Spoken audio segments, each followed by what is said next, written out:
আচ্ছা তুমি প্ৰেম বুলি ক'লে কি বুজা বিশ্বাসৰ আন এটা শব্দ য'ত আপোনাৰ বিশ্বাস নাথাকে তাত প্ৰেমো নাথাকে চাগে ন মানে মোৰ অনুভৱ হয় বিশ্বাস এতিয়া মই যদি প্ৰেমত পৰোঁ বা মোৰ ওপৰত যদি সেইখিনি বিশ্বাস নাই মই আজি ইয়ালৈ আহিছোঁ এই যদি ফোনৰ ওপৰত তুমি ক'ত গৈছা কি কথা এইখিনি নন ষ্টপ যদি মোলৈ ফোন আহি থাকিলেহেঁতেন সেইটো এটা মোৰ মানে মনটো ডাইভাৰ্ট হৈ গ'লহেঁতেন আৰু তেতিয়া অনুভৱ হ'লহেঁতেন মোৰ ওপৰত ইমানখিনিয়ে বিশ্বাস নাইনে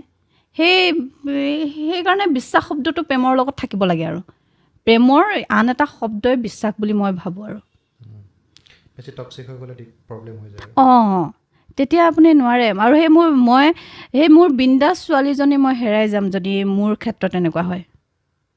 এতিয়া মই বিন্দাছকৈ থাকি ভাল পাওঁ বহুত বেছি মানে আৰু পজিটিভ চব কথা মই পজিটিভকৈ লওঁ মই চাগে মোক কোনোবাই এনেকৈ মাৰি থৈ গ'লেও ভাবিম নেকি মোৰ মানে আত্মাটোৱে ভাবিব চাগে যি হ'ল ভালেই হ'ল চাগে এনেকুৱা বুলি বেছিয়ে পজিটিভ হৈ যাওঁ কেতিয়াবা বেছি পজিটিভ হোৱাটো ভাল হয় জানো নহয় কিন্তু মই এনেকৈ পজিটিভ হৈ যাওঁ মানে